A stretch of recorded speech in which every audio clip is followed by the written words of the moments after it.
ada yang tidak tembus air. Kalau memang itu tidak tembus air, itu ibu berarti wudhu tadi itu tidak sah, tidak sempurna. Makanya digosok-gosok dulu saja. Hemat, senang karunya ke tukang hias. Kasihan tukang hiasnya, biarin saja karena tukang hias yang bayar kita.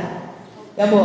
Nanti di dalam itu manena bedak-bedak manena iya, lumayan urang. Jadi jangan takut bedak kita akan hilang gitu ibunya. Seperti halnya pakai apa ini? Kitek. Ada kitek, tahu kitek? Ada pacar Arab, ibu tahu pacar Arab ya? Pacar Arab itu kalau ada air, kalau kena air tembus tidak? Tembus, itu boleh. Tapi kalau kitek, lihat kitek, ibu anak-anak budak ayeunanya ABG marake kitek. Sok kamu wudhu, asa ukur lewat baik. Katingali kan gelang gitu ya. Kayak daun talas tahu ya bu ya? Itu kalau pakai kitek, tolong kalau mau wudhu kering dulu. Karena apa?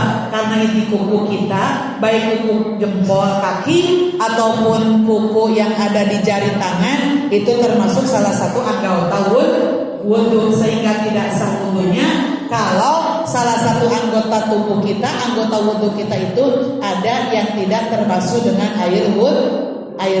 Jadi dikering heula. Jadi lamun tiasa mah, lamun rek make apa tadi itu? Kita itu ketika kita haid saja. Jadi kalau kita tidak haid itu janganlah heman ngamicenan duit gitunya bu. Micenan artos. Jadi kalau ibu-ibu mau pakai kutek itu ya nanti saja kalau sedang berhalangan gitu kan ketika tidak melaksanakan sholat. Itu ibu wajibnya membasuh wajah hanya 1 kali. Begitupun nanti dengan mencuci tangan, mencuci kaki, bahkan mengusap kepala. Yang 2-nya itu hukumnya sunnah. Nah kita ambil wajibnya dan ambil sunnahnya. Wajibnya sekali, yang keduanya adalah sunnah gitu ibu. Ya itu cara membasuh wajah. Nanti beda lagi dengan praktek tayamum. Kalau praktek tayamum itu bukan halnya seperti wudhu, lain lagi. Nanti lain cerita, lain prakteknya. Itu yang kedua, membasuh wajah. Yang ketiga ibu, fardunya wudhu, ghuslul yadaini ma'al mirfaqaini, membasuh atau mencuci 2 tangan sampai 2 sikut ibu, sampai sini. Berarti kalau kita mau wudhu, ini baju lengan kita, tangan kita harus dibuka ibu, kieukeun heula. Kalau bagaimana kalau sempit Bu Haji, baju pas di tangannya itu buka saja dari sini, dibuka we. Jadi wudhu orang teh teu make baju ngan saukur make BH, lamun nu make, lamun teu make BH nya guntang gantung. Gitu nya punya. Ya daripada ininya sulit dibuka, kemudian ibu dibasuh, dibanjurkeun sagayung, baju balarasa. Iya bajunya basah, tapi kita nggak tahu sikut kita itu kebasuh apa enggak, terkena air wudhu apa tidak. Makanya kalau kita kira-kira baju tangannya itu sempit, sudah kita wudhunya dibuka saja, kita wudhunya di kamar mandi karena kita tidak memakai baju itu ibu. Jadi sampai sikut kan ya ibu. Ya sunnah sebelum wudhu itu nanti kan kita sorok-sorok dulu ya bu ya. Sebelum wudhu kan kita cuci tangan, disorok-sorok begini ya bu, dari tangan ke kanan, dari ke kiri, dari kiri ke kanan. Maksudnya apa? Supaya kokotor daki, lamun orang Sunda mah. Kokotor yang nempel atau daki yang nempel pada sela-sela jari kita itu bersih, kebasuh oleh air. Karena kita mau sholat itu benar-benar harus bersih badan kita, bersih pakaian kita, bersih tempat yang akan dipakai sholat. Bersih dari apa? Bersih dari najis. Kalaupun ibu-ibu kukunya panjang, punten. Kalau ada yang panjang banget kukunya, itu tolong dikondisikan. Kalau memang kukunya bersih, panjang, bersih, kemudian kita wudhu, diusahakan dilihat dulu apakah air wudhu itu masuk tidak ke bawah kulit yang ada kuku panjangnya tersebut. Khawatir dengan adanya kuku panjang, air wudhu itu tidak masuk ke bawah kulit yang ada di bawah di bawah kuku. Makanya bagusnya mah ibu kuku itu jangan panjang darah ribu ali panjang teh nyolong patun terus nyariweuh we gitu ai kukuna panjang mah, apalagi kalau punya bayi gitu, walaupun bersih panjangnya ibu ya. Jadi anu katilu partuna wudu itu ngubah dua tangan sampai dua sikut. Kumaha Bu Haji, bagaimana kalau kita membasuh tangannya lebih daripada sikut sampai ke sini nih, sampai apa ini? Sampai lengan, sampai pundak boleh, itu bagus. Berarti itu melebihi batas dari batas wajib.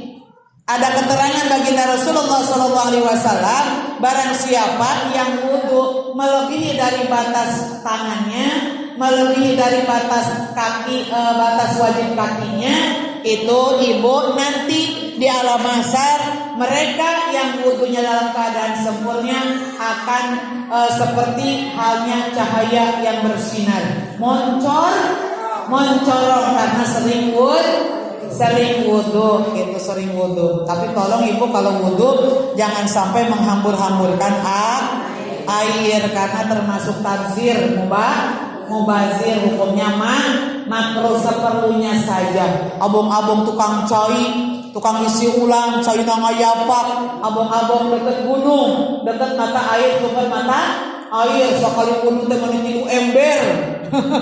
Sekali wudu teh meni beak sabak. Itu mah makruh ya Bu. Jadi seperlunya saja karena kita bukan mandi tapi untuk wudu.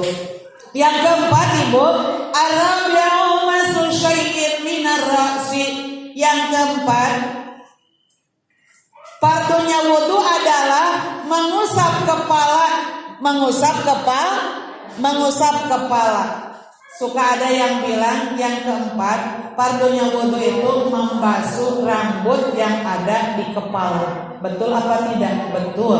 Tapi bagusnya mah bilangnya mengusap kepala. Kalaupun kita bilangnya mengusap rambut yang ada di kepala, diusahakan rambut yang ada di sekitar kepala. Ibu mengusap kepalanya boleh, mau ke sini boleh, mau ke pinggir boleh, mau ke belakang juga boleh. Yang penting mah kita membasuh kepala sedikit saja. Ya asal wudu disebor sudah disekeramas gitu, sedikit. Jadi ngusap kepala, ngusap rambut sedikit aja. Heman, geus direbonding, geus diwarnaan. Sedangkan datang waktu sholat zuhur, geus rambutnya geus macam-macam. Apa doa teh? Yang penting ada basuhan air wudu, tidak ditanya ke pinggir boleh, ke belakang pun boleh. Yang penting kepala karena belakang ini pun masih termasuk kepala. Makanya suka ada yang ke belakang ya Bu ya.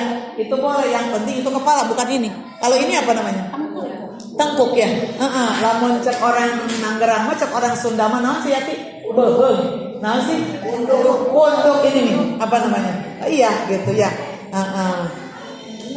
Terus itu mengusap kepala. Kalau ibu bisa doanya setiap gerakan, setiap kita membasuh anggota wudu ada niat-niat, ada doa-doanya khusus. Seperti halnya doanya kita mau membasuh kepala.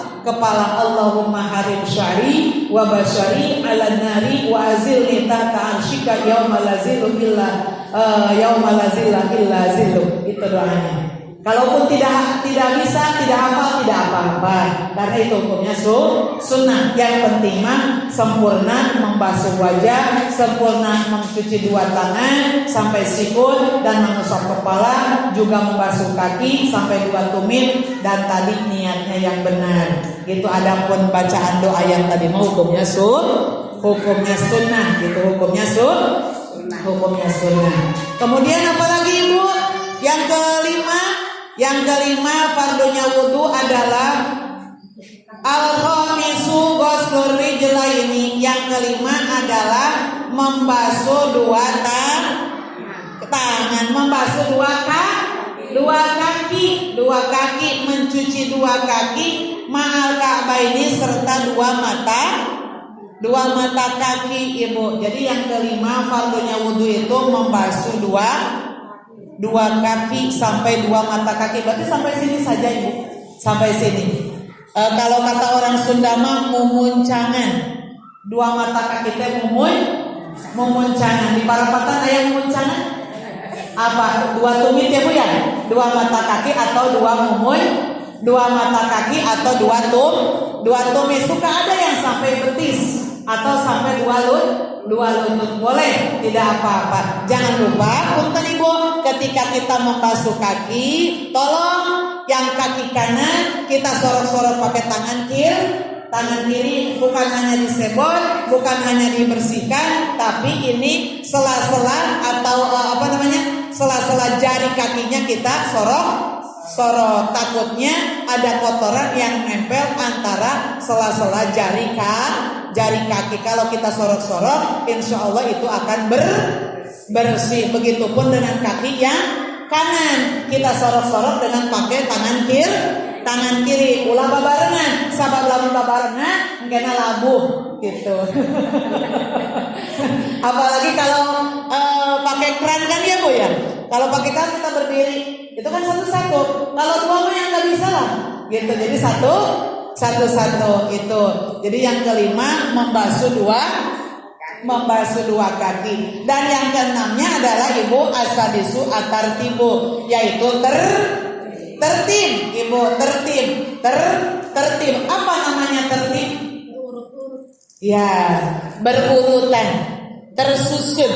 Jadi tertib itu dari angka 1 dulu, baru angka 2, baru angka 3. Tadi kan susunannya itu fardu wudu itu yang pertama adalah niat, yang kedua baru basuh wajah, membasuh wajah, yang ketiga membasuh dua tangan, yang keempat mengusap kepala, yang kelima mencuci dua kaki sampai dua tumit, yang keenam adalah tertib. Itu bagus ibu, tertib namanya. Tapi kalau kita wudhu cuma dua tangan dulu, baru niat, baru cuci kaki, baru kepala, baru wajah, itu tertib tidak.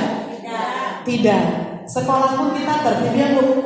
Kalau sekolah SD kita kelas 1 dulu, baru naik kelas 2 gitu ya bu, sama. Jadi semuanya harus tertib dari susunan awalnya dulu. Kalau kita tidak tertib ketika wudhunya itu tidak sah. Tenawan sana ibu? Tidak henteu sah ibu. Lamun ayeuna pa wuduna henteu tertib. Nah ibu, sekarang selanjutnya tadi fardunya wudhu ada 6 sudah dijelaskan. Sekarang selanjutnya surutul wudhu'i asyaratun ibu. Syaratnya wudhu itu tadi fardunya wudhu. Kalau fardu itu berarti wajib dilaksanakan semuanya yang tadi 6 itu. Kalau salah satunya ada yang tidak dilaksanakan, berarti wudhu kita tidak sah. Kalau tidak sah wudhunya, berarti nanti sholatnya pun tidak sah. Gitu. Sekarang syarat sahnya wudhu. Ada berapa syarat sahnya wudhu? Syarat sahnya wudhu ibu ada asyaratun, ada 10. Yang pertama al-islamu, Islam. Orang Islam wajib wudhu sebelum sholat. Ibu kita harus wudhu dulu sebelum megang Al-Quran. Kalau kita udah kentut, udah pipis, belum punya wudhu, kita harus wudhu dulu. Yang kedua ibu watamizu, cerdik idem. Terang idem balai ibu nyambut cerdik idem gitu. Geus bisa ngabedakeun mana cai kopi, mana brandy. Geus bisa ngabedakeun mana tai kotok, mana dodol Depok. Eta teh berarti naon? Nu kitu ngaranna cerdik idem, yang punya idem. Nya geus balik lah, geus ngarti kumaha ieu. Aya budak leutik umur 2 tahun, aya balita 5 tahun, 4 tahun, dia wudhu kemudian sholat, wudhunya asal baik, enggak apa-apa. Kan apa? Mereka belum balik. Mereka sudah mau wudhu pun alhamdulillah. Mereka sudah mau sholat pun alhamdulillah. Itu ganjaran wudhunya, pahala sholatnya. Kalau anak yang belum balik itu pahalanya untuk orang tua. Anak kecil sudah mau berpuasa, anak kecil sudah mau sedekah, anak kecil sudah mau menutup aurat, anak kecil sudah mau menolong orang lain, sudah mau silaturahmi. Itu semuanya pahala untuk orang tuanya. Tapi nanti setelah dewasa, ketika anak sudah balik, itu semua pekerjaan dia, baik amal baiknya ataupun amal buruknya, ya pahalanya ya dosanya untuk dia, untuk mereka, untuk anaknya. Makanya bahagia sekali kalau kita punya anak masih kecil belum balik sudah mau melaksanakan sholat, sudah mau wudhu, sudah mau mengaji. Itu investasi orang tua nanti di akhirat insya Allah. Yang kedua cerdik. Yang ketiga ibu, syaratnya wudhu adalah wanaqau bersih. Yang pertama tadi syaratnya wudhu apa bu? Islam. Berarti kalau ada orang kafir, orang Kristen, orang Katolik, orang Buddha, orang Hindu, orang Konghucu, dan orang Kongguan, oh itu mah biskuit. Gaduh di Kongguan ibu gaduh. Ya, jadi kalau ada orang Kristen, ada orang Buddha, ada orang Hindu itu melaksanakan wudhu, kira-kira wudhunya sah apa tidak? Tidak, karena tidak mencukupi syarat. Karena salah satu syarat sahnya wudhu itu adalah harus Islam. Mereka harus syahadat dulu, harus masuk Islam dahulu. Yang kedua tadi cerdik, ibu idam balik. Yang ketiga wanaqau anil haidi wan nifasi, harus bersih dari haid dan nifas. Berarti orang yang mau wudhu adalah orang yang tidak sedang haid dan orang yang sedang tidak nifas. Kalau begitu berarti orang yang sedang haid atau nifas tidak boleh wudhu. Bukan tidak boleh, boleh saja, tapi hanya sekedar wudhu, hanya sekedar wudhu saja. Nah ibu itu, oh jam kirain ini. Ya. Itu apa nandain apa? Asar ya? Oh belum. Apa itu namanya? Oh iya bunyi sendiri. Saya kaget barangkali dulu berhenti. Ya udah saya berhenti aja. Belum ya. Yang ketiga wanaqau anil haidi wan nifasi. Jadi syarat-syaratnya wudhu itu orang yang sedang haid, orang yang sedang berhalangan, lamun cek orang dia mah mens. Ai men bahasa gaulna naon? Ibu cek preman mah ai haid teh naon, bahasa preman mah si brewok muntah darah. Itu adalah bahasa preman, si brewok muntah darah. Ketika perempuan sedang naik nifas, ketika perempuan sedang haid, itu tidak boleh wudhu. Tapi ibu kalaupun mau wudhu tidak apa-apa, asal jangan sholat. Karena saya sendiri pun ketika berhalangan haid atau lagi nifas suka kebiasaan wudhu, mau keluar wudhu dulu. Tapi kita tidak niat, hanya sekedar wudhu saja gitu, praktek wudhu saja. Itu tidak apa-apa, karena itu bukan untuk sholat. Bahkan ibu bagusnya mah, walaupun ibu tidak akan sholat 5 waktu, selain hanya sholat 5 waktu, selain akan membaca Al-Quran, datang ke pengajian pun seperti sekarang ini, bagusnya mah tadi dari rumah wudhu dulu. Wudhu kira-kira wudhu mah artinya loba. Iya, sholat duhur, kemudian berangkat ke sini ya bu, otomatis lagi punya wudhu. Kalaupun ibu mau ke pasar, bagusnya mah punya wudhu dulu. Ibu mau ke sekolah nganterin anak, punya wudhu dulu. Ibu mau silaturahmi, wudhu dulu bagusnya mah. Bahkan mau tidur pun bagusnya mah wudhu dulu. Mau berhubungan dengan suami, bagusnya mah ya wudhu dulu. Nanti kalau berhubungan dengan suami, antel patoel kulit yang salaki batal merenang tenanawan, kita sudah mendapatkan pahala dari wudhu. Karena sunnah tajdidul wudhu, menganyar-nganyar wudhu, memperbaharui wudhu. Bukan hanya untuk sholat yang 5 waktu saja, bukan hanya untuk sekadar membaca Al-Quran saja. Bagusnya mah setiap kegiatan yang baik kita awali dengan wudhu. Insya Allah. Yang keempat syarat sahnya wudu, wa amma yang sulama ilal basarati, jangan sampai ada perkara yang menghalangi akan datangnya air ke kulit.